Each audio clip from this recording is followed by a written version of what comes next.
Hi there, my name is Scott Arthur, and right now I'm the Transport and Environment Committee convener here in Edinburgh. And right now I'm in the main council chamber, which is a fantastic room to be in. It's set up for an event which was held earlier today, so it's not usually in this configuration, certainly when I'm here.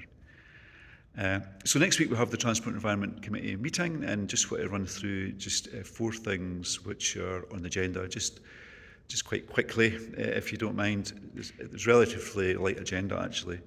So one of the things we'll be looking at quite early on in the agenda is support bus services and how via the budget we've managed to find extra money for these services linking. These are for communities which are not served on commercial services by Lothian buses or perhaps other operators. And so the key change we'll see is we've managed to get funding via the budget to run a service, hopefully into Dunby Dykes.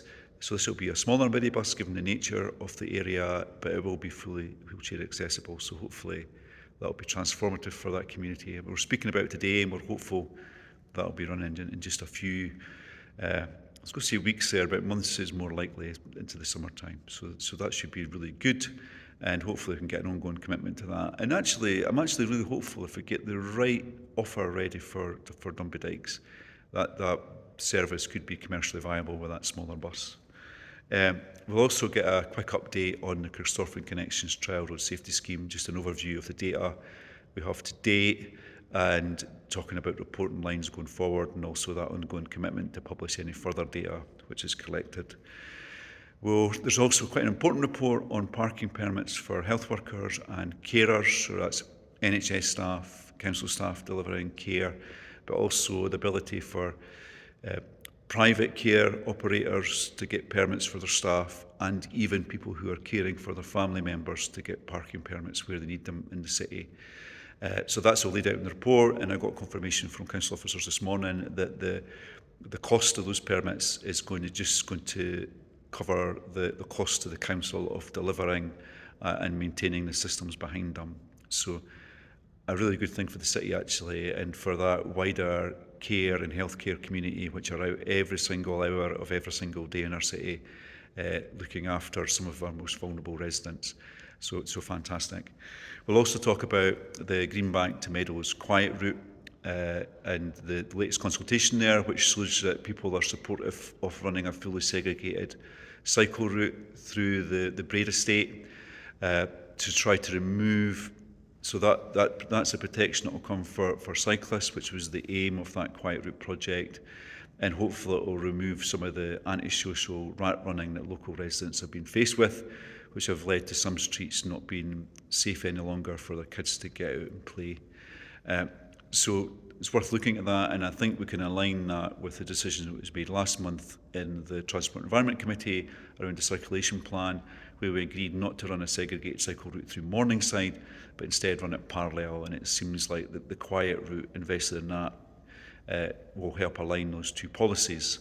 So hopefully the committee there will recognise that the previous administration didn't get the management of the kind of politics side of the quiet route right, and see the report next week as an opportunity to mend that. So lots happening, taking our city forward as always. I'll put a link to the agenda down below. There is more items on the agenda, but they're just the key things. And if you've got time, look out for the webcast next week. Should finish before 5 o'clock, which isn't always the case. Now, before I sign off, I just want to reflect on the terrible news that came out of West Edinburgh today.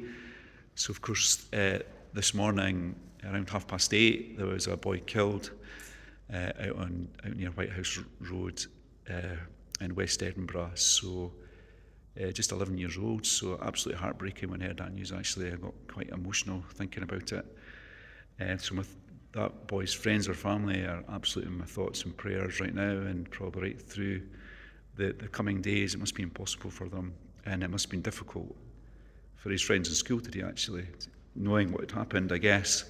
So really, really difficult. But it's worth remembering that, road safety in Scotland is not going in a good direction just now. We had a meeting in this room this week to talk about road safety right across Scotland with the Cabinet Secretary to hear, and I think that's a sign of how important an issue it is for us.